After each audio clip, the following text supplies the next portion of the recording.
In a world. Mate, hold up. We said we're done with the serious intros. Who said? Well, we did. I don't remember that. Well, I said it, and you're me, so, you know. Well, I don't care. In a world. Hey, I told you. We're keeping it light. You do it on your own then. Well, technically, I already am. So, anyway. Fuck yeah. Pure wild flight. Get it down ya. How good? Visit nzaerosports.com. I get to do the next one. Well, obviously, you moron. We both do.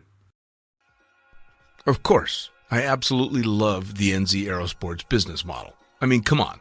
One glance at an Icarus fuck yeah sticker and you know it lines up perfectly with the fucking pilot mentality. But outside their wonderful use of colorful language and a great company vibe, there's a long list of reasons to say NZ Aerosports fuck yeah. NZ Aerosports blows me away right out of the gate as a canopy manufacturer with a bold offer. They give you 10 jumps on your brand new nylon to decide if you want to keep it, swap it out, or even return it for a refund. I mean, seriously, how incredible is that? That's like getting halfway through a prom and deciding you prefer the slightly racier date that goes down faster. Seriously, they do that. If you're not madly in love with your new canopy after 10 jumps, they'll let you swap it out for another size or model, or even get your money back. And the range of canopies they've got? Man, they've got a style canopy to fit every jumper and every situation with models you know and trust, like the Sapphire 3, the perfect choice for the beginner or intermediate canopy pilot. The Crossfire 3, when you're ready to kick it up that elliptical notch. The JFX 2, if you're looking to up your new swoop game. The Leia as the workhorse and dirtwater dirt beast. Or the Petra. The Petra cranks out crazy power and is nothing short of a record breaker. But hey, it's not always about speed either. Take the Kraken. Built as a low pack volume canopy specifically with wingsuiting in mind, she gives you all the performance you're looking for with the reliability you need that'll have you itching for that next formation, rodeo, or puffy cloud. So, the equipment is top-of-the-line kick-ass stuff as you already know, but how about the team? Well, the customer service gang is there to sort you out whenever you need them. Maddie and Beto are always there to help with Jen holding the reins. They're available for you at sales@nzaerosports.com, and they've got a kick-ass live chat tool on the website if you're wanting to hit someone up right away. These are the crew you're going to want to talk to get those custom orders in. With the stock nylon, once you know what you want, they'll have that shit on a FedEx truck as soon as the credit card machine says approved and get you in the air in no time. For your custom orders, you'll be able to get a time frame for building and shipping when you design it, so get to it. And demos. They've got demos in the US available from their partner Rock Sky Market. The whole US demo fleet is there with Sapphire 3, Crossfire 3, Kraken, JFX2, and Leia canopies in a range of sizes. They also offer student and tandem demos in the US. Bottom line, every step of the way, NZ Aerosports is there to get you what you need, and I personally couldn't be happier to be teamed up with them here on Lunatic Fringe. And now, time to get started with Lunatic Fringe Into the Void, brought to you proudly by NZ Aerosports. Fuck yeah.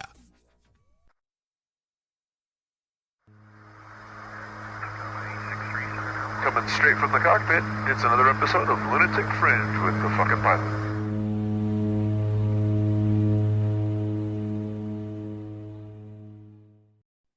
Ready, set, go. Back in the can for another edition of Lunatic Fringe Into the Void. And this is the first one from Finland, the new setup now no longer in the sandbox, and starting out with a complete and total rock star that I've been trying to get on the podcast for quite a while now. Tell me, who the fuck are you and what do you do? What up? My name is Maxine Tate. I am blessed to be able to do what I love for a living as a full-time skydiver. I am a demo jumper, I am a canopy coach, and I wouldn't be doing anything else. That's fantastic. And you and I have not seen each other in a very long time. Goodness, no, it's been forever. I think you and I met the first time I made it out to Dubai. Yep. Which from memory, I think was 2013. It was my first ever international swooping competition. Was that really? And yeah, it was, because I started swooping, well, I'm sure we'll get into it more, but I started swooping in 2011 competitively, and I made the British team in 2013. And that was my first trip out, was for DIPC in 2013. It was and quite the that spot, was pretty cool.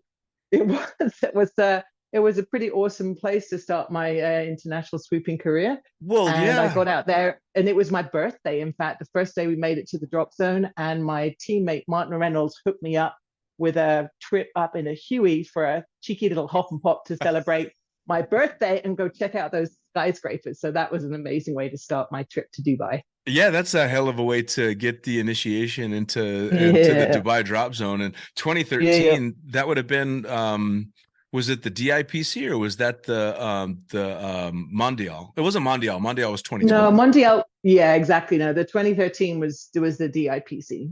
Okay, Yeah. cool. Yeah, because I had just started flying there not that long before, so we were both pretty new to the sandbox back then. Yeah.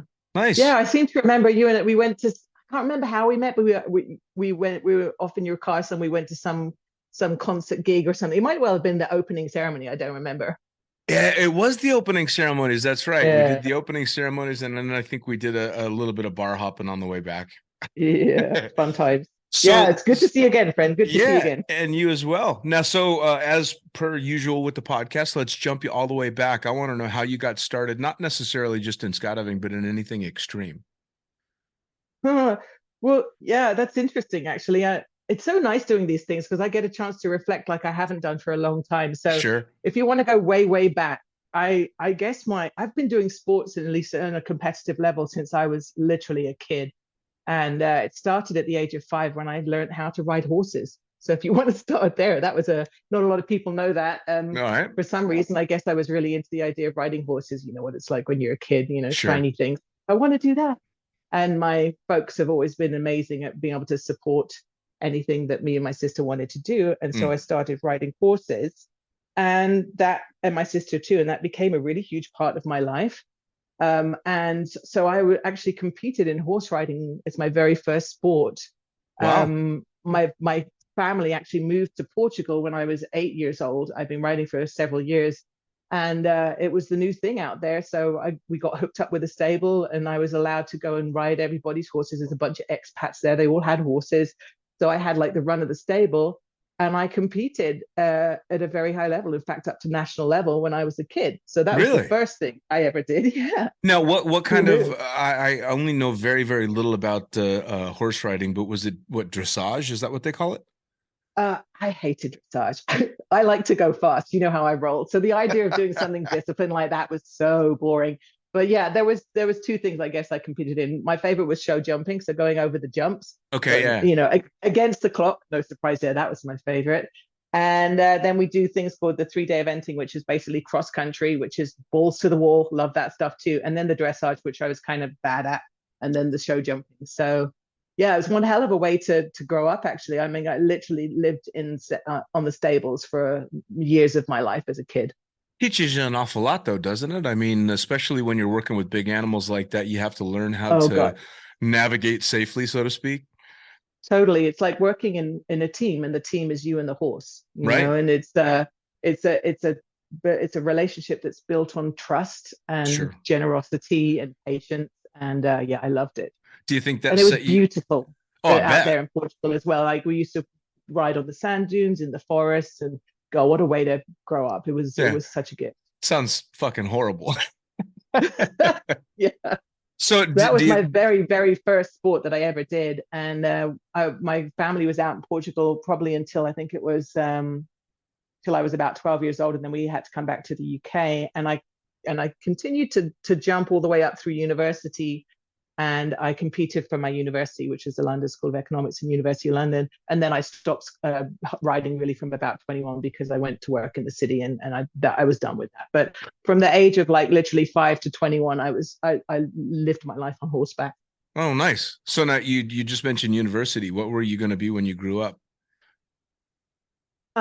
Well, I guess I was what I wanted to be when I grew up for a while until I discovered skydiving. But I did an economics degree at the London School of Economics, and then I joined one of the big business consultancy and accountancy firms, and I was the British equivalent of a CPA. And really, yeah. So I became a finance director and as chief operating officer. So I have a big finance and corporate background city in the film and television industry before I became a skydiver. Really? Yeah. I fucking love the backstories. It's ridiculous. Yeah. It's these kick-ass superhero backstories, but they turn out to be your friends. And I never know when I ask that question, what the hell is coming? So I would have never pegged you as a CPA ever. So Yeah. that's a quite a leap to go, no pun intended, quite a leap to go from that to professional skydiving. Well, yeah, I guess it was, and it's interesting because but my massive pivot, I guess you could say, from working in London to becoming a full-time skydiver came as a result of, well, my first interaction with skydiving was while I was at university. Like, this is back in the late 80s, and there's a bunch of people we know that were part of this time as well, like Regan Tetlow, Mark Kirkby. These are all people that were back in the UK at this time, and the big thing to do, and we're all similar age, believe it or not. And, well, I don't think I can get away with that anymore. We're at the age where in the late 80s, you could, raise a bunch of money and go down to the drop zone and make a jump, like a charity jump, Sure. So being the person who was big into sports, and I did all sorts of other sports when I was a kid too, field hockey, netball, whatever. I was definitely the sports person. I'm like, I'm into it. I want to go, do this skydive. My dad was a commercial pilot. That's another story, in the Fleet Air Arm Navy pilot. So I definitely had that background. I'm like, I'm into it. I want to go do this charity skydive. So, I raised my money and I went down to the drop zone, which was Headcorn in the UK. And this is like, I think it was probably 1989, something like that. So I was, 19 years old or something like that. And it was basically, this charity skydive was a static line jump on a big ass military round. Yeah, you're laughing. You know what I mean? Good grief. That this is not modern technology. You know what I'm saying? This is old school. I have so much respect for airborne. My God. Anyway, so, I got trained. I did a 1,000,001 PLFs on one of those pulley things. And the bottom line was, the weather was bad, or there was some reason why we couldn't jump, and I must have made 6 or 7 trips down to the drop zone down in Kent to try and make this freaking skydive. And I only remember this the other day when I was on another podcast, there was a fatality there when I was waiting to do my skydive. And I think it was some poor woman landed and got picked up in a gust and into a taxiing plane. I mean, it's a hardcore. Yeah, really bad, right? Yeah. And I'd forgotten about that until recently. Anyway, they shut down Headcorn, and I don't remember for how long. It might have been a couple of months, or I don't know, whatever it was. It's a long time ago now, you know what I'm saying? Yeah. And anyway, I went back. It didn't affect my curiosity, I guess. I went back and I eventually got to make the jump. And the experience for the jump for me wasn't the best, in the sense that it was great to jump out of a plane. It was super low, but I just remember having very little control of this parachute, like none virtually. Sure. Being the big military round, and I came down pretty hard, and classic PLF. And I just remember thinking, I don't think I have the interest to go up and do that again and again. The complete opposite of virtually all my friends that are like, that was it for me. I'm like, it was not for me. I tell you, I came down and I felt like, yep, check the box, move on. Right. And I did. And that was it for me. So that was 1989. I made one skydive, and I didn't think about skydiving for the next 15 years. Wow. Believe it or not.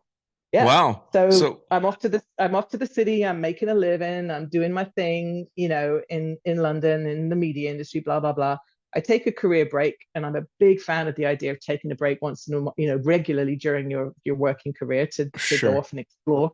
I'm a very curious person. So I went to Australia, New Zealand, South Pacific, blah, blah, blah. And when I'm in New Zealand, I come across a drop zone and I see a tandem skydive. And I think, oh, that's exactly what I thought this was all about. Sure. I sign up and I make a tandem jump on the spot. And that was my moment where I'm like, that's it. This is what I thought it was all about. You get to experience the free fall. You get to experience the canopy control and land beautifully on tippy toes. I'm like, okay, this is what I'm interested in. For sure. I can't believe I missed it out all these years, but this is what I want to do. Sure. And that to me just made a huge pivot in my life when I got back to the UK and decided that I wanted to learn to skydive. So took a friend of mine, we went to Leo, and that was the place where a lot of the Brits were going because the weather's, it's challenging in the UK to learn. So I didn't want to do static line for sure. You know what I'm saying? I want to do AFF. I want to go full on as fast as possible into this new sport that I've discovered. Right. And so we go down to Leo, and this is an interesting one. You'll appreciate this. My very first AFF level 1. Guess who the secondary instructor was? Oh, please tell me. Pablo No. Hernandez. No, I am not joking. It was Pablo, and he looked like 12. Yeah, he right. wasn't 12. He wasn't 12. He was close to it. I think he was like 17 or 18 at the time. But he was my secondary instructor. And Brian Vasher was working at the drop zone at the time. He was doing canopy courses and stuff out there. So yeah, I went out there to Leo for my first skydiving experience and got Pablo on my jump. So that was pretty funny. How so he and I have crazy known is each that? other for a long time. Yeah, for sure. It's awesome. I mean, I know it's a small world and it's a very, very small sport, but it never ceases to shock me just how small it can be. Yeah, totally. So that was, what a wonderful coincidence, right? So I got to meet Brian and Pablo, who now are both, my colleagues at Flight One all these years later, right when I started skydiving for real this time, So I got my license back in 2004 at Leo and came back to the UK and just tried to find as much skydiving related stuff to do as possible, including, and this will blow your mind, going to the Vegas tunnel. Oh, no. Which I think you are familiar with. I've been in there once or twice. Exactly. So that was super funny. I was doing a trip because I was in media, so I used to go over to LA every year, and I was like, all right, what's going on in the States in skydiving? I know there'll be something going on. So 34 jumps in, I find one of the few tunnels open at the time. This is probably 2005, I think, or so maybe 2004. Yeah. And I go fly in the I Fly Away, whatever it's called, Vegas Fly tunnel, away. big ass clown suit, and that was interesting. Yeah, it doesn't help a damn bit when it comes to skydiving or modern tunnel flight, but it's a lot of fun. Goodness, yeah. So that it was different for sure. But I remember like being all over the place and falling out a bunch and thinking, well, that was interesting. But it was cool, because like there weren't a lot of tunnels around at the time. So that it was cool to try something new for sure. That was always my favorite part about that, was especially because I was an instructor at the tunnel, but a low-time skydiver, is we would get skydivers come in that sucked in the tunnel, because flying and flyaway is not about flying your body, it's about flying the suit. No. For sure. It's all about flying cloth. But for me, that was a great transition because I turned into a camera flyer. So I kind of already knew how to fly wings. Yeah. So you've rediscovered your joy for skydiving. You've gone out and made the tandem. You're still working as an adult doing the real thing. That had to make it pretty easy, though, because it sounds like you had a proper career going on. So I did. Being able to get into skydiving wasn't the financial burden that it is for a lot of people. True. And it's like a lot of my friends that are in skydiving and have been since the year dot, I have a lot of admiration for them because they've had to try and find a way to make that happen for themselves in skydiving, which is, very hard to do to create some kind of financial stability. Whereas I came from the other way around. It's like I put my work in, I had that career. And, it's this, my friends use this phrase, we do this so we can do that, Sure. And that was the case then. But at that point, I'm like, well, I don't want to do this so I can do that anymore. I'm done. What do I want to do with my life?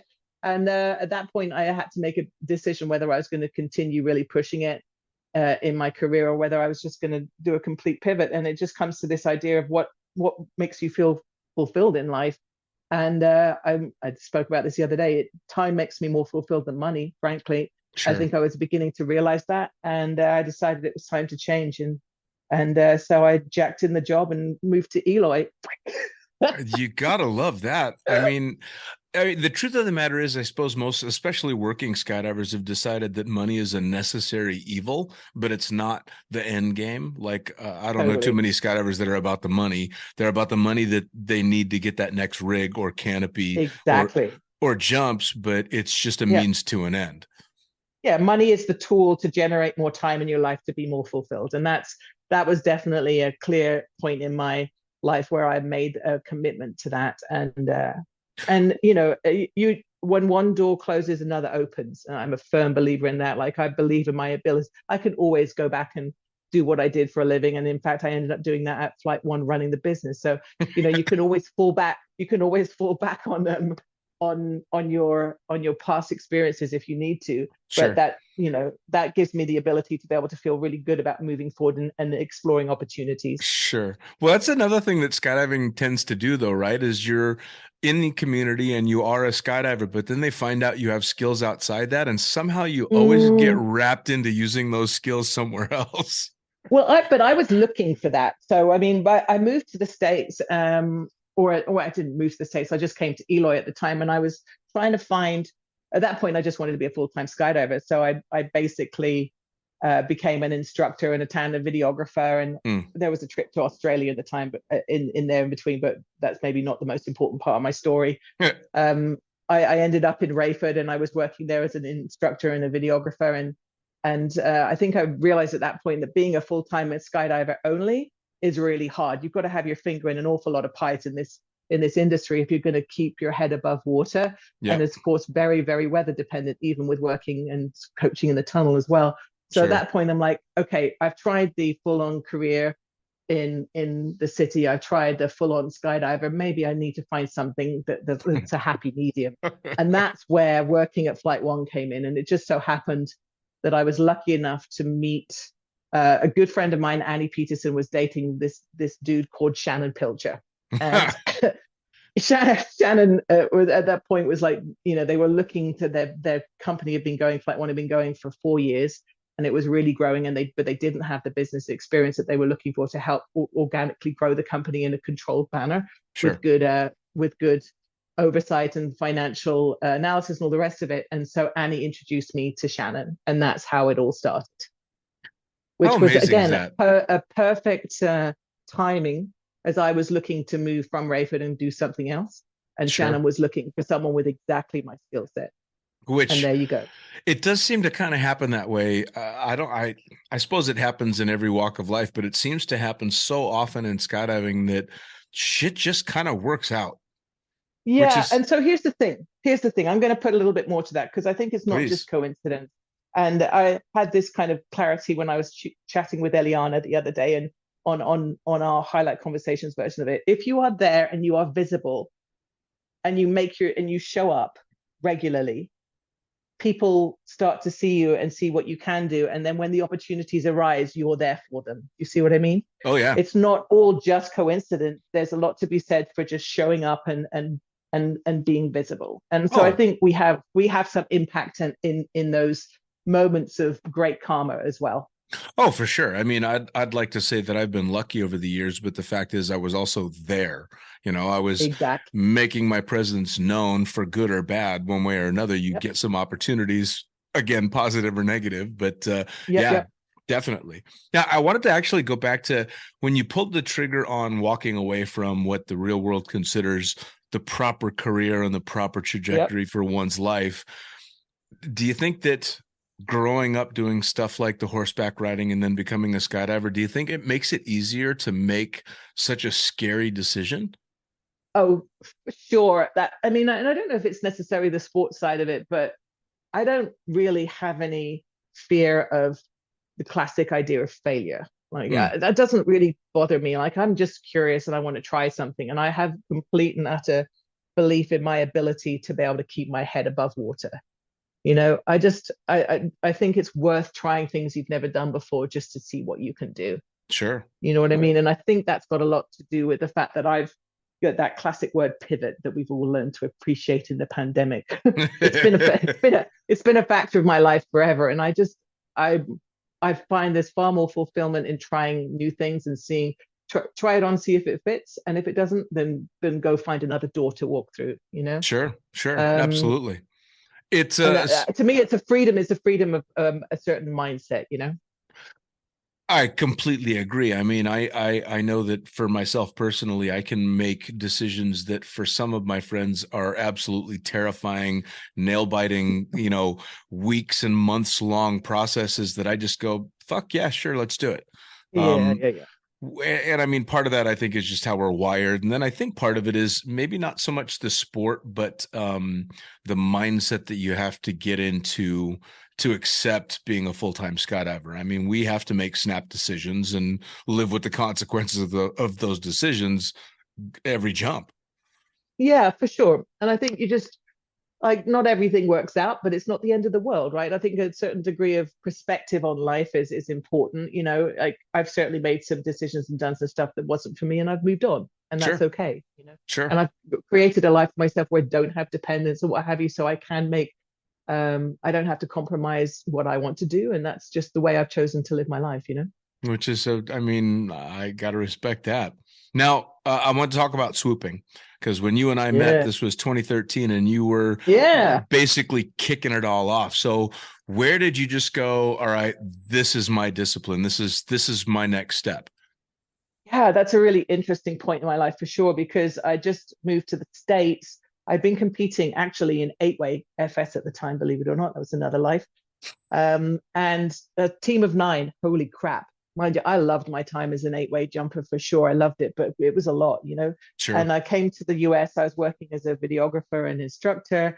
And honestly, at that point, I was beginning to be relatively known. And I recognized that my canopy piloting skills were not great, honestly, compared to everything else. That I was a really good body flyer, but my canopy piloting skills were mediocre. And I, as someone who was an instructor and a mentor, I felt like I needed to work on those to be able to be a good example to others. So Sure. I started to work on my canopy handling skills and got better, because that's what happens when you do the work. Right. And then in my classic kind of curious nature, I'm like, okay, what's next? Done that. What else can I do? And I'm on a drop zone. I see people swooping and I'm like, I want to try that. I was jumping an inappropriate canopy at the time for swooping. I think it was a Pilot 132 or something like that. Started trying to huck myself at the ground, you know, and ended up hip checking myself, and I had to put myself into timeout. What the fuck are you doing with your, you know? And then I was like, okay, I need to take my own advice here, which is basically take it slow, get coaching, blah blah blah. Bought a Katana 120, far more appropriate, and got coaching. Nice. And that's when, and I spent a solid 600 plus jumps on that Katana, and I learned to swoop properly all the way up to a 270 before I even moved on from that. So nice. I learned my lesson. I got away with it, at least that time. I've had my injury since for sure, but I got away with it. And at that point, that's when I moved to DeLand and joined Flight One. And it's always been a theme of mine, Dean, to be surrounded by people who are far more experienced than me. I'm a curious person. I like to learn, and I really like being the person with the least amount of experience. I'm totally okay with that. I've never been someone who appreciates being a big fish in a little pond. You can't grow from there, right? Right. So I put myself surrounded by the best canopy pilots in the world and the best instructors in the world, and they were kind enough to share their knowledge with me, which again is another way of showing how the example of others can influence you.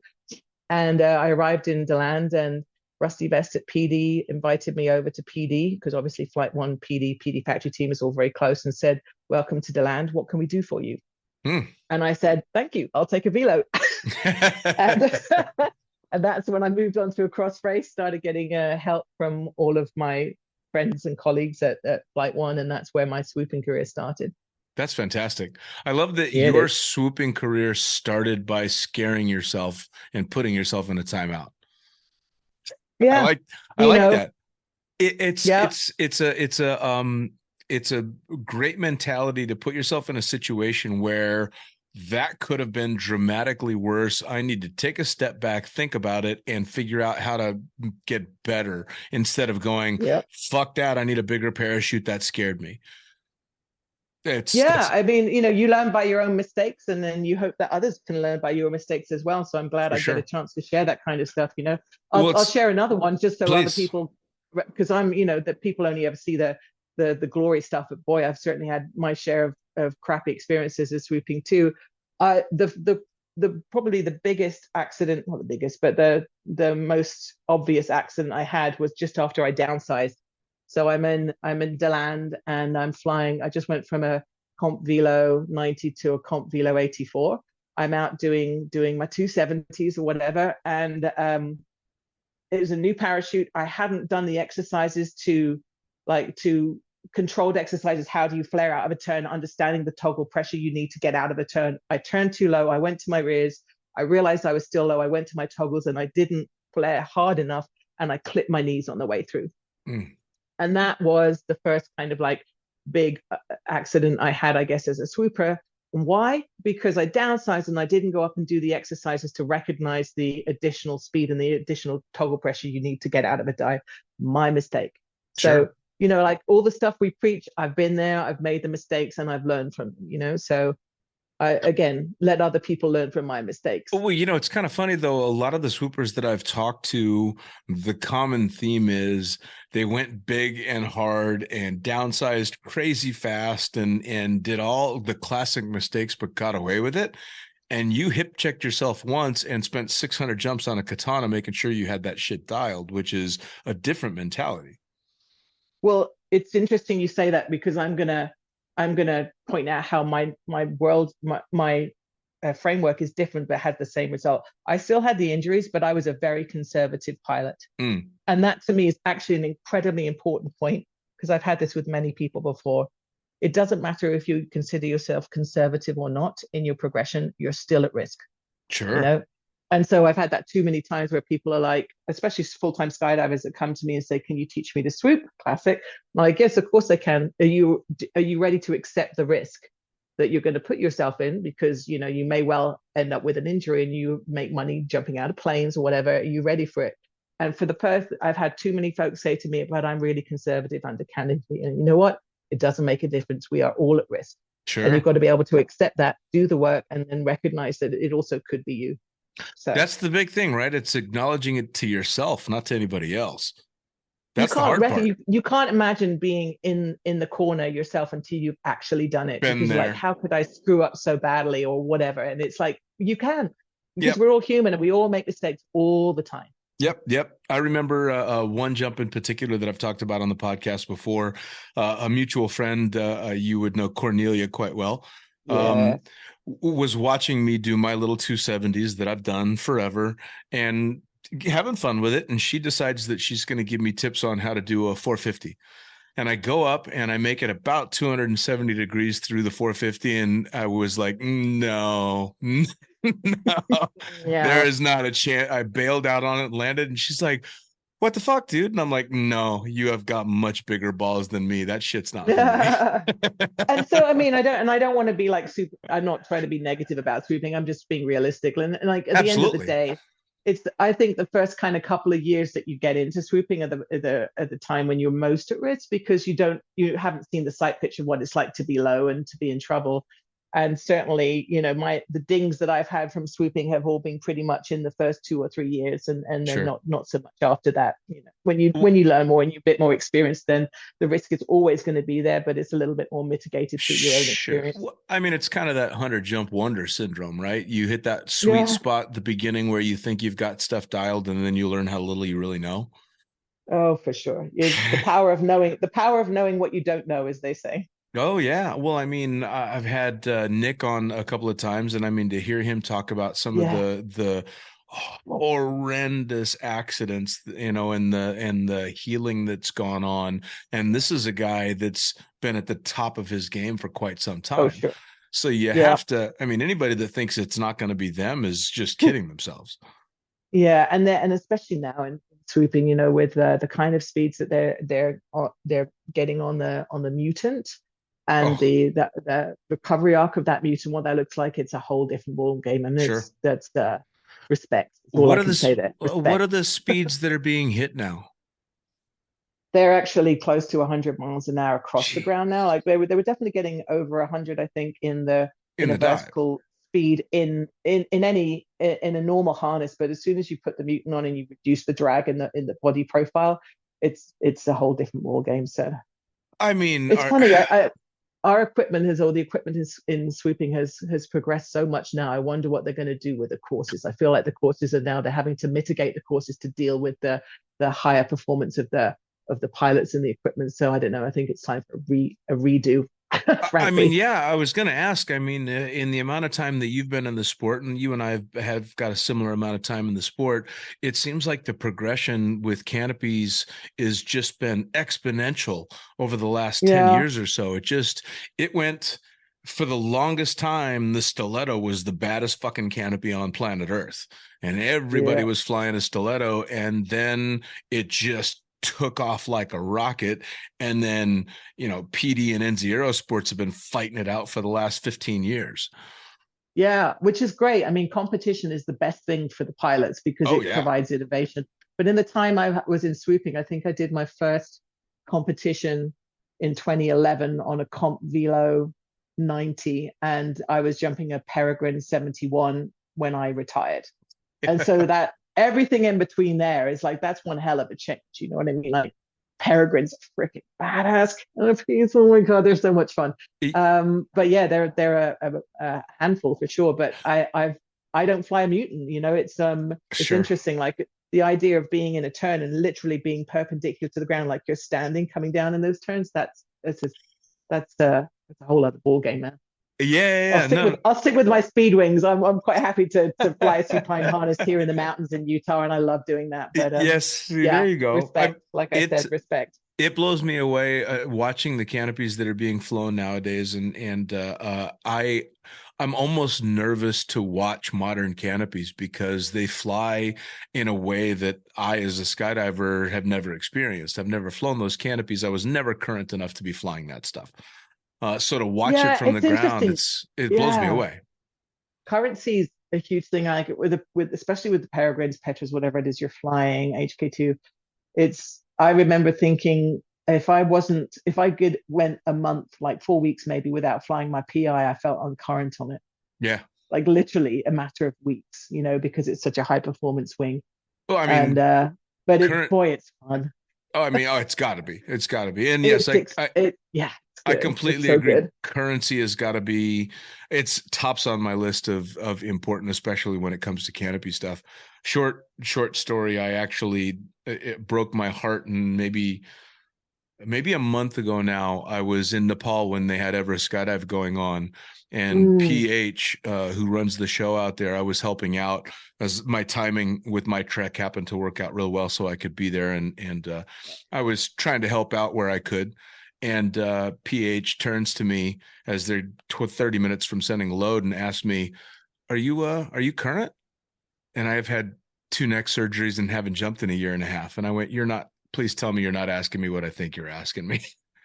And he's like, well, it would be a hop and pop from 22,000 feet, but there's a slot, and I had to turn it down. That's smart, man. I mean, like, doing a jump at that kind of altitude that's broke my fucking heart. Next time, buddy. Next time. There you go. Yeah. Though I told him, I'm like, I've got that on tape now. I'm gonna make sure that I call you on that offer. Now, speaking of speed, you started speed skydiving. Yep. What addict much? Right. I mean, add that to the list, right? Okay. All right. So the story behind that is in 2017, I decided that I was going to 2017 was a big year for me. I managed to go. I went to the World Games for the UK, wearing the UK jersey for swooping. And that to me is always going to be like it was my biggest goal. For sure. In swooping, is to be able to go to the World Games. It's about as big as you can get when it comes to our sport. It's about the equivalent of the Olympics. It was amazing. Sure. And I've been swooping and competing for like 7 years or something like that. And I was beginning to feel that I wanted to move on, just because it's such an amount of time when you train at that level, and it's a lot on the body and everything. And it's like, I think I've just hit the pinnacle of what I want to do personally. Sure. And I'm a curious person. I always want to learn something new. So I think, I'm going to be done. So 2018, I took a year off and took that time to decide what I wanted to do and what I felt was my next challenge, as it were, or whatever. It's important to ask yourself regularly what fulfills you. Otherwise, you can end up doing the same thing year after year. And what we like to do changes over time. So I think it's really important to check in with yourself regularly and be like, am I on the right path still? Oh, yeah. And I got to that point in swooping where I'm like, I don't think this is me anymore. I love the community and it's super fun and everything, but I think I want to try something new. So I ended up, I think I turned up to nationals. One of my sponsors said to me, why don't you try something else? We'd love for you to compete. And I'm like, okay, well, let's see, what could I do? And I wanted to try something that I'd never done before. I hadn't done any vertical skydiving. I'd maybe done 50 head up free fly jumps, and that's it. Sure. So I'm like, if I'm going to do something, I want to do something that I'm completely novice at from ground zero and see if I can learn from scratch. Maybe let me try a vertical discipline. How about speed skydiving? So that's really how that came about. Okay. I've always known that I can dive to a formation really, really fast in big wave stuff, flat stuff, but steep. Maybe that's something I could try and it'll be fun. It's fast, whatever. So I rocked up at nationals in 2019 in Rayford and got there a little bit early and it's like, okay, I'm going to put like 20, 30 jumps in, see what I can do in this.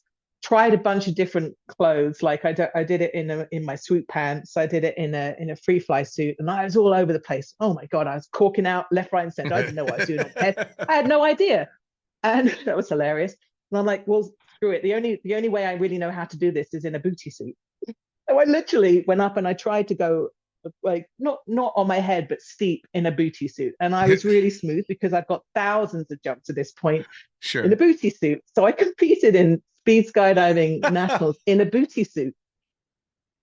I know, it's hilarious, isn't it? With the booties on and everything, but it's aerodynamic. It's just got a little bit of extra drag with the grips and stuff. Sure. But anyway, it went really well.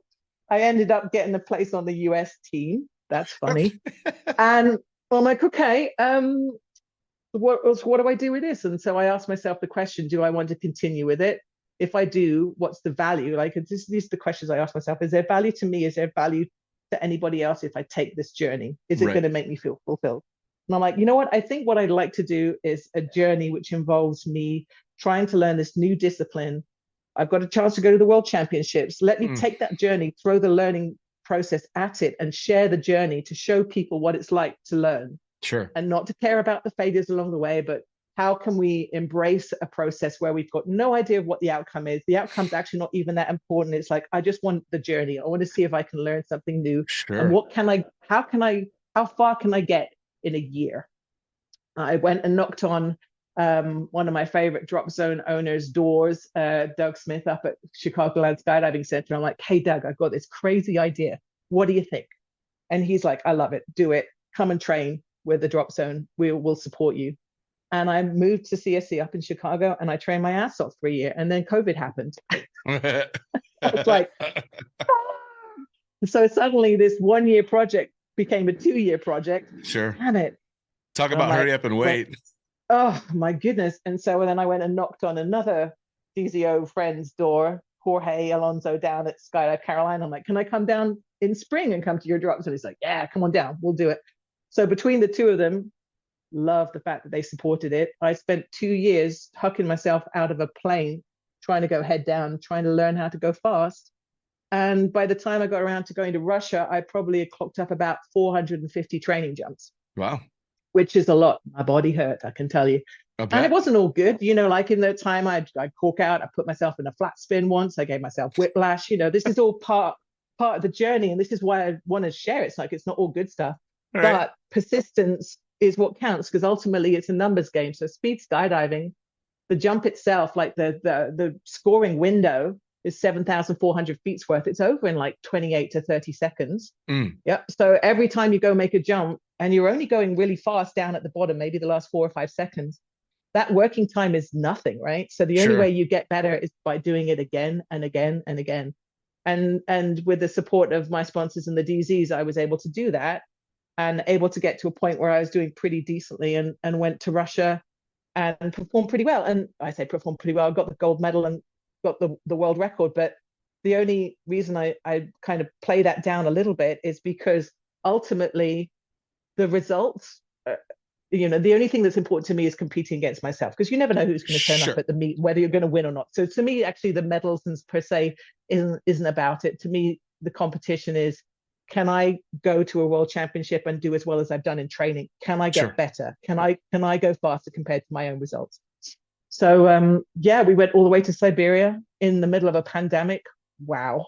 That was one hell of a journey. I feel like everybody that went there, honestly, and managed to make it to Siberia should earn a medal. Right. That was a trip. It was a trip. And I mean that in every way, shape or form. And it was a crazy, wonderful experience. But after that, the journey was done for me. Like, that was the whole point. My goal was the journey and to share it. So came back after Russia, and we got to do lots of wonderful media about skydiving and about speed skydiving, because myself and my teammate Kyle Lopriest both got the gold. So it was kind of like one of those beautiful PR moments, Sure. like the fastest man and woman in the world, or all that kind of like the BS that comes with it. And we got to do all sorts of wonderful interviews, which helps the sport. Of I was course. kind of, at that point, I was kind of done because the journey had been done. But the World Championships this year were in Eloy. It's home turf, defending champions, and it was just another opportunity to wear the jersey one more time and represent. And so we just did the World Championships in October. And I didn't do a lot of training this year because I was doing other things, but managed to take the silver and stand up on the podium with a jersey, which is wonderful. And then I retired. Nice. Dropped the mic. So I just retired from competition after 17 years. So what was the world record in Siberia? What was your speed? Actually, you know what? Here's the interesting thing. I wasn't very fast in Siberia, but I still got the world record, and I think it was 443 kilometers an hour. But I broke it again when we came back to Arizona. When we came back to Arizona for nationals that year, because it's super fast in Arizona, both Kyle and I broke the records again. And my record back then was 459 kilometers an hour. And since then, my record has actually been broken by someone else, as has Kyle. So Kyle and I are no longer the world champions or the world record holders. But here's a really important point to make about that. We both love that. I love the fact that people are out there doing it, going hard. And like, records are there to be broken. And I love the fact that people are inspired to go and break them. So I don't want to hold a record for very long. You know what I mean? It's great to have them, but I want to see people go out there and go faster. And they are crushing it right now.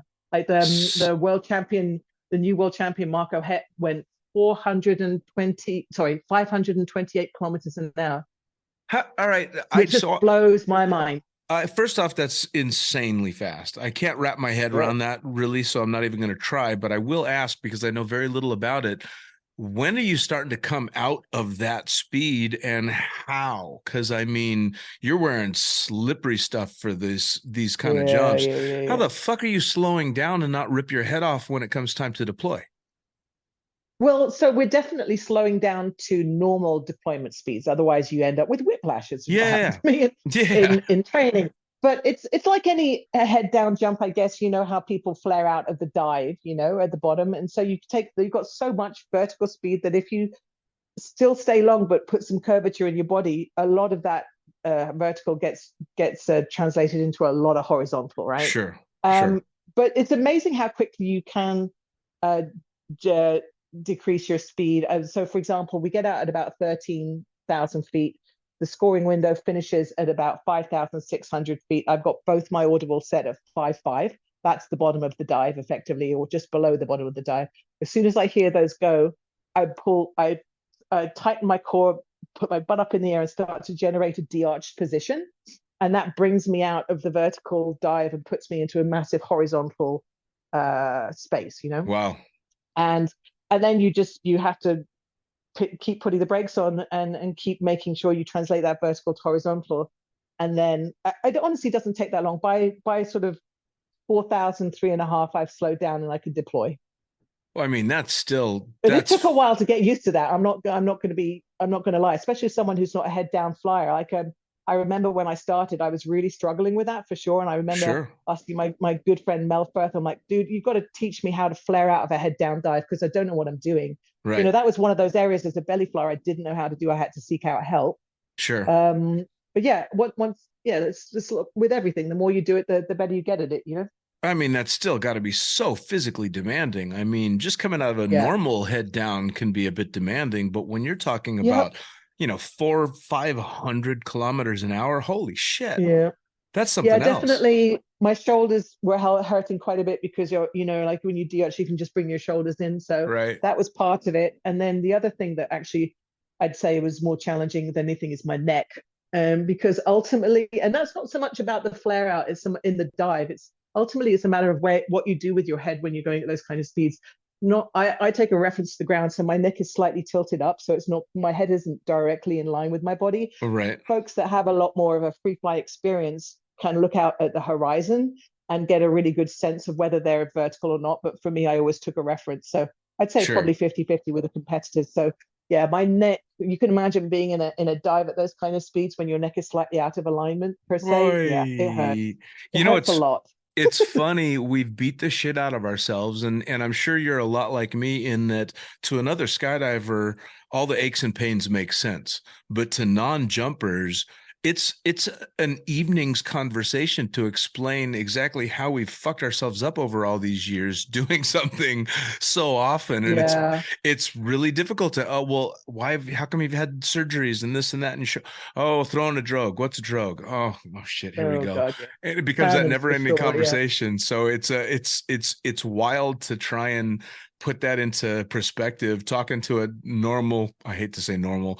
a regular person as opposed to a Yeah, for skydiver. But sure. you say to a skydiver, yeah, I'm just beat to shit because I've been jumping 30 years. Yeah, it's so interesting you mentioned that, Dean, because I've had a lot of conversations over the last 6 months with friends and colleagues and other competitors about their physical well-being right now. And like our bodies are pretty beat up, like most folks are telling me, like I'm in pain for a lot of the time right now. And a lot of the conversations are actually surrounding how do we look after our bodies, like what are we doing for pain management, what are you doing for health, like Right. how many times have you had your knees injected with PRP, like good grief. Yep. But we don't really talk about it a lot, and I'm all about trying to be authentic about what it's like to be a full-time skydiver. Yeah. This shit really takes a toll on your body, and especially if, like, I'm in my 50s, but the friends of mine that are in their late 30s, I mean, look at Pablo. Pablo's been doing it forever. Yep. I think he's still in his 30s, I think. You wouldn't guess with the gray hair on the man, Right. but I want to say, I think he's not, I don't think he's even 40 yet when I think about it. Maybe he is. Maybe I'm just being kind to him. But, like, he's a really good example of the wear and tear of 20 plus years, 20,000 jumps, whatever, on your body for someone who's still young. And it's a lot, man. Like you've just got to be aware of what it's going to do to your body and try and mitigate it as much as possible and just be careful, Well, and And it's then also you get the anomalies like Pete Allen, who's like older than me and is just so fit.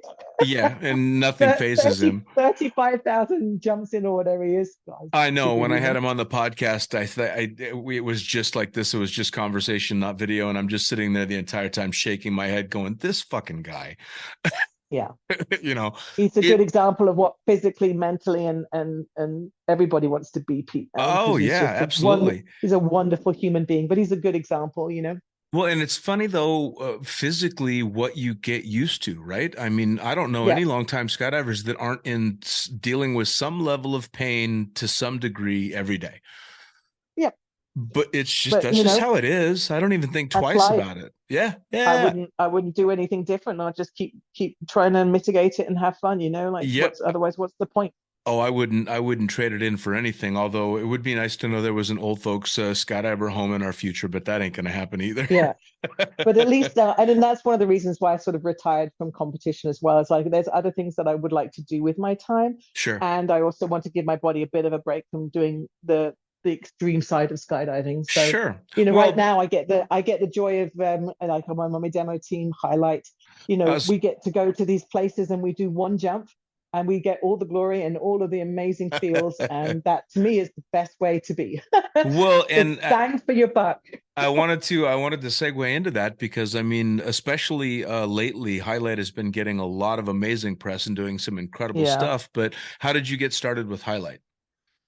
Well, I mean, Highlight is the brainchild of Amy Schmelecki and Melanie Curtis, both of which you've had on your podcast. I know Ray interviewed Amy quite recently too. Yes. And I might be repeating what they've said, but basically that demo team was put together to celebrate the centenary of the 19th Amendment back in 2020 and by the Women's Skydiving Network. And so we all got together in 2019 in order to try and train to put a couple of really big demonstrations together to jump into places of historic interest during 2020.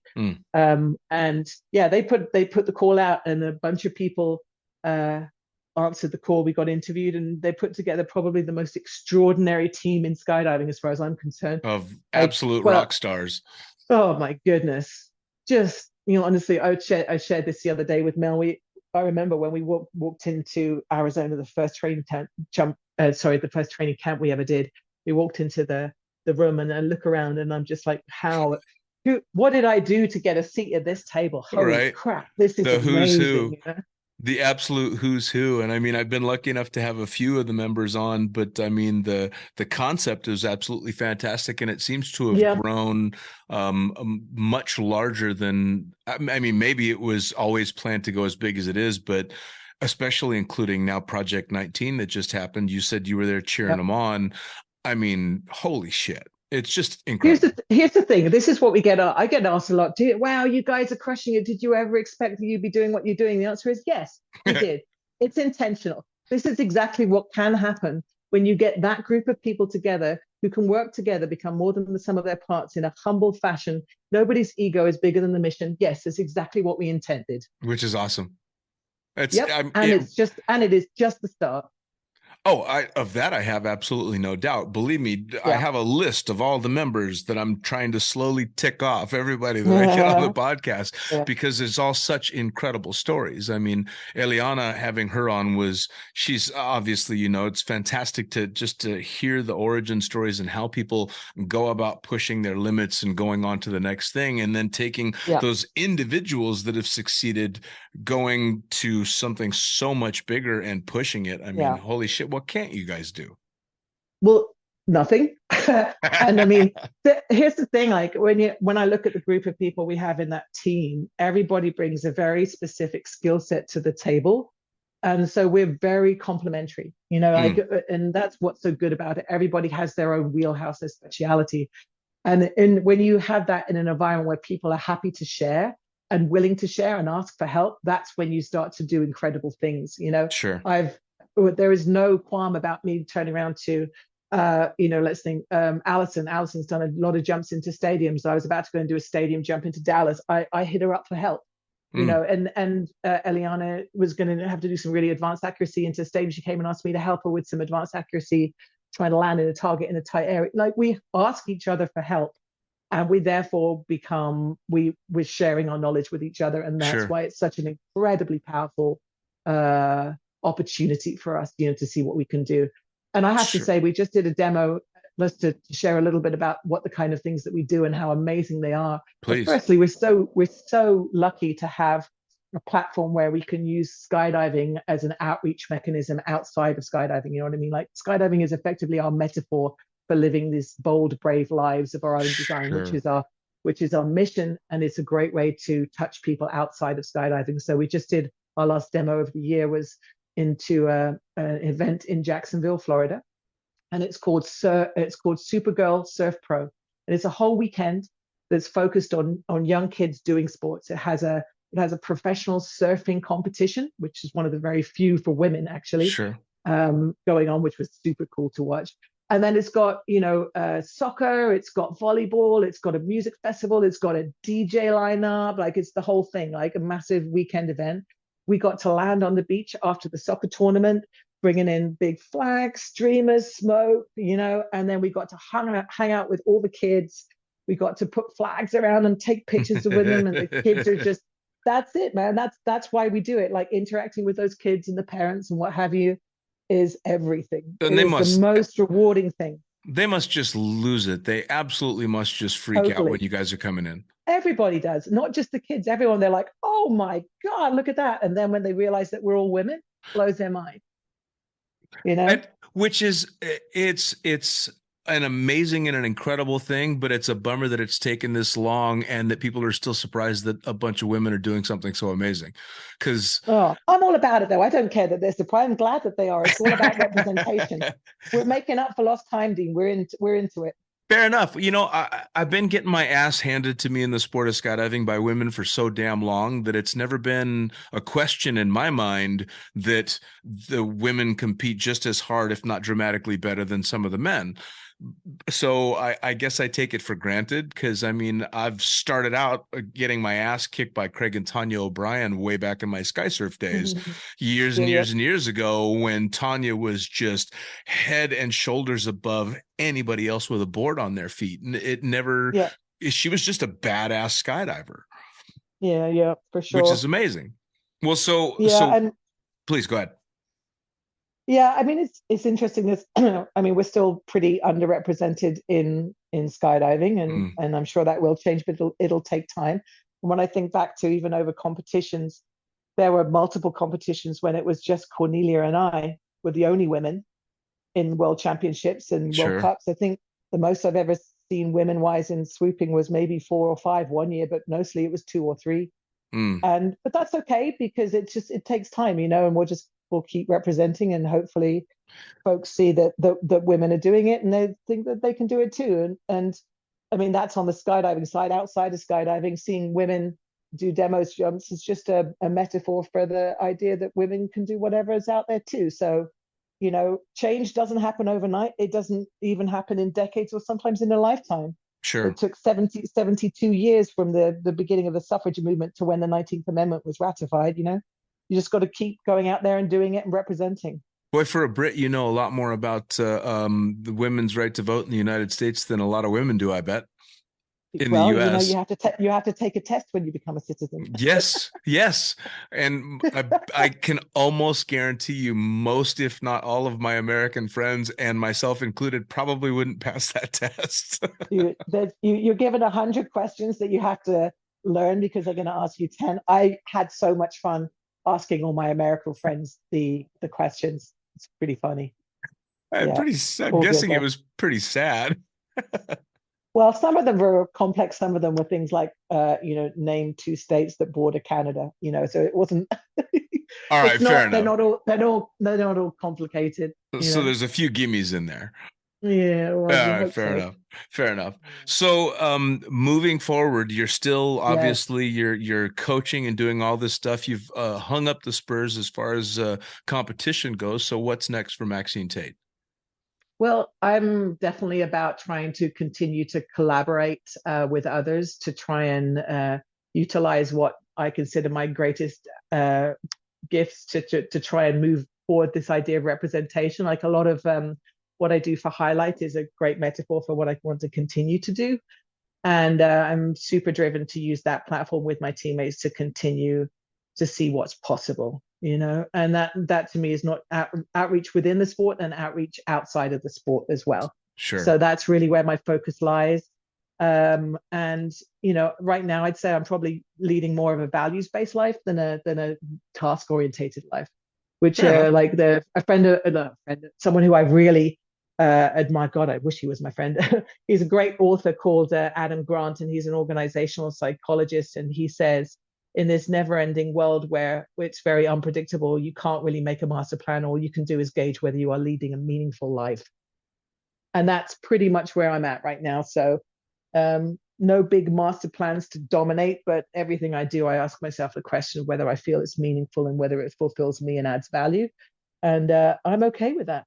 Yeah, well, that's pretty rare air to live in right there. I think that Yep.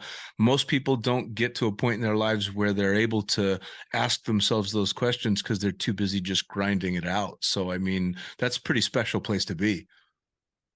Yeah, it is, and I'm good with it. I mean, it's a simple life, and it's a life full of fulfillment. So There's a whole lot to say for a that's simple me. life, isn't there? Yeah. So tell me, people want to come train with you, they want to come jump with you, they want to sit and talk Yeah. to you about Highlight and all that. How do they find out about you and what you've going on, and how do they find out about the team? Yeah, for sure. So I mean, so to find out about Highlight, you can go to Highlight Skydiving, which is on Instagram, it's on Facebook, it's on TikTok. Yep, you're never too old to be on TikTok, believe it or not. We have a YouTube channel. I am doing a monthly I want to say podcast. Well, I guess it's a podcast of sorts, very much like this, called Highlight Conversations, Nice. which came from a conversation I had with the team. I felt like we needed to have more accessible mentorship and share our stories like this so people could understand and relate to it. So every month I am interviewing a member of my team. And Awesome. in fact, this 2 days ago, Mel actually interviewed me.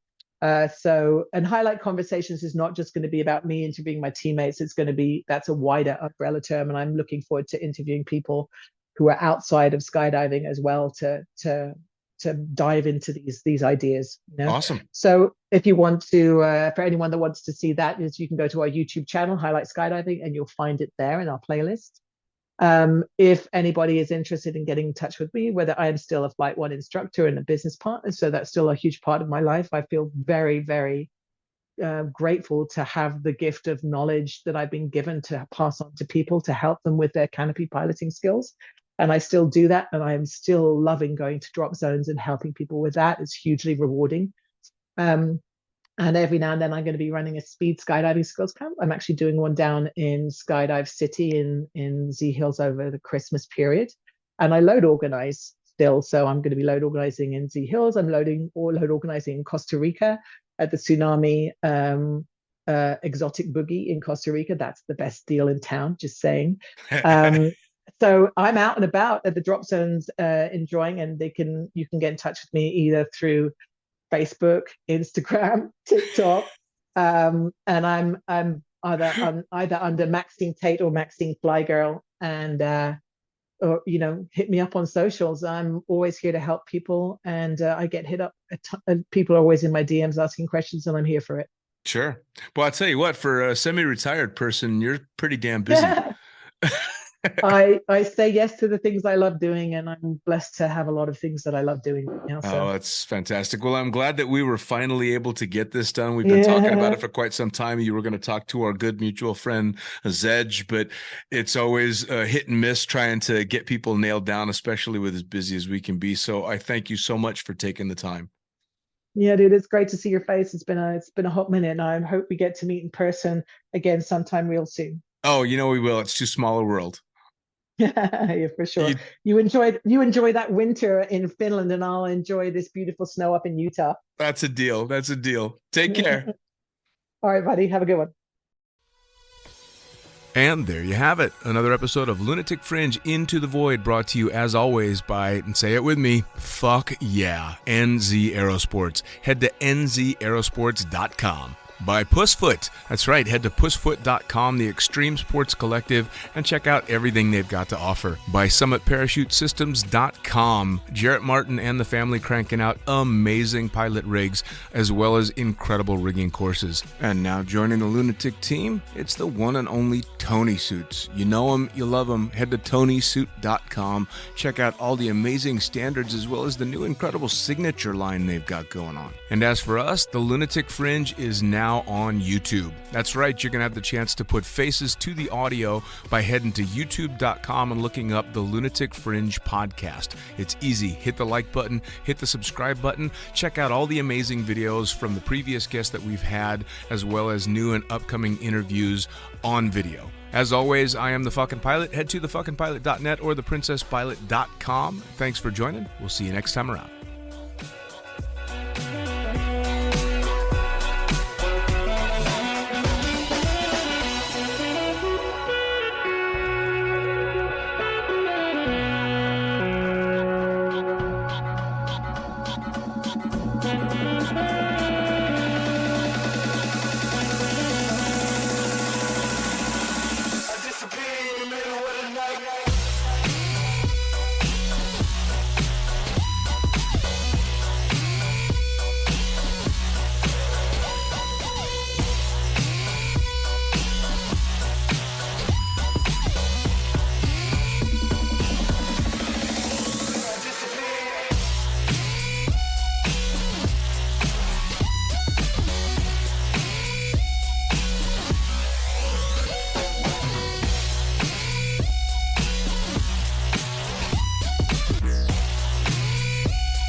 Well, holy shit. I actually managed to do it. After procrastinating for ages, I finally managed to produce an audiobook version of the Lunatic Fringe book. It's currently available on all Amazon sites, audible.com, and shortly on iTunes. And if you're the page-turning type, it's also, of course, still available in Kindle form, paperback, and hardback on Amazon. 10 hours and 10 years worth of Blue Skies Magazine's articles, all available to you right fucking now, including a few author's notes and even an apology or two. Enjoy.